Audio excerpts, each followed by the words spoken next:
Hello and welcome to Big Orbit's Cardfight Vanguard Weekly Update. My name is James, and this week we've had the last of the GBT10 cards just spilled onto us, so I'll be looking through them and finding the more interesting or more powerful cards out of the lot and talking about them today. Loverholic Stealth Rogue Tamanoi is a quintet wall for Murakumo. Her cost, unlike most quintet walls, is Counterblast 1 and Soul Blast 1, and as well as the normal quintet wall skill, if you call a Shadow Stitch unit with this skill, this unit gains plus 5000 shield. As well as that, she has the continuous skill of Guardian Circle. All of your other grade 3 or less Guardians get auto. When this unit is retired from Guardian Circle, you may put this card onto the bottom of your deck. So this is really good as you're not losing all the units as you normally would, which includes also other Sentinels. The only problem with this is the Soul Blast, as for anyone who likes using Shibaraku isn't going to be able to use him as much or at all if they decide to use this card. However, it is a great card and probably one of the best quintet walls ever made. Stealth Dragon Senryo Raid is a grade 1 unit for Murakumo. Auto Rearguard Circle, rest this unit. At the end of your turn, if you have a Vanguard with Hyaki in its card name, you may pay the cost. If you do, draw a card and retire this unit. This is better alongside his second skill of Act, Rearguard Circle, Soul Blast 1 and rest this unit. Choose one of your grade 3 or greater units and it gets plus 5000 power until the end of the turn. So what you can do with this is use his second skill first, then lock him with Hyaki's skill. Then at the end of the turn, he will be unlocked at stand, and then you can use his first skill. You can also use Metamorphox to use Senryo Raid's second skill twice. Ancient Dragon Hileon Pike is a grade 2 unit for Tachikaze. Auto Generation Break 1, Soul Blast 1 card with Ancient Dragon in its card name. When this unit is retired from Rearguard Circle, if you have a Vanguard with Ancient Dragon in its card name, you may pay the cost. If you do, call this card to Rearguard Circle and it gets plus 5000 power until the end of turn. This is a great card for extra attacks. Ancient Dragon Nodo Tank will be the only card that fights this card for soul, but I feel like Helion Pike is an excellent card for laying the pressure on your opponent. Rupture Dragon Mini Rex is a nice little forerunner for Tachikaze with its skill of Auto Counterblast 2. When this unit is retired from Rearguard Circle, for the effect or cost of your cards with Rex in its card name, you may pay the cost. If you do, choose one of your Rearguard Circle, search your deck for up to 2 grade 1 or greater cards with Rex in its card name, call them to separate Rearguard Circle in the same column as the chosen Rearguard Circle, shuffle your deck, and at the end of the turn, bind those units face up.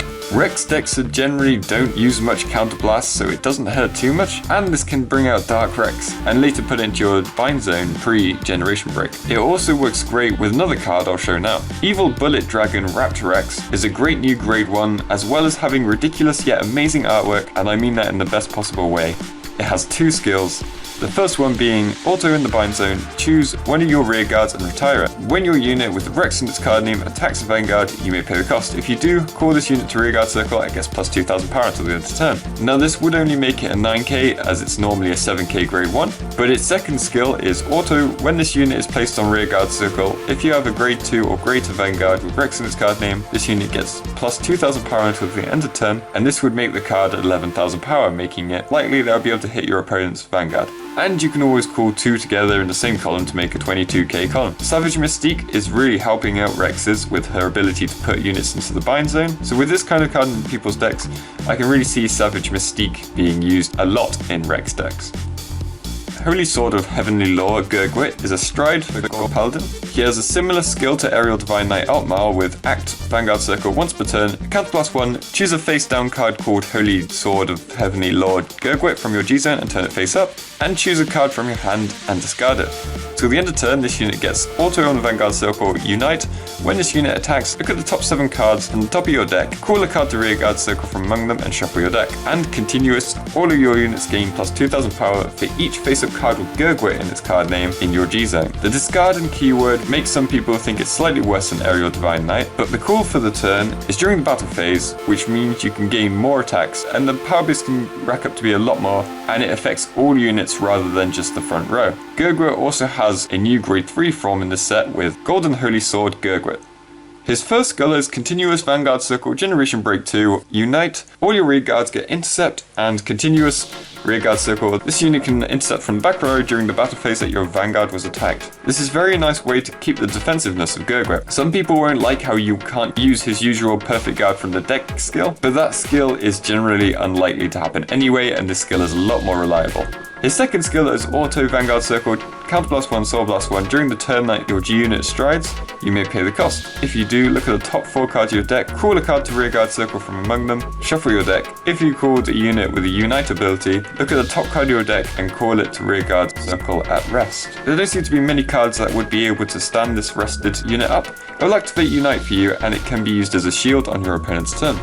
Liberator Stiletto Hawk is the last card I'll go through this week, and it is one of the better high beasts in this set to help out Garmor. It has Auto Generation Break 1.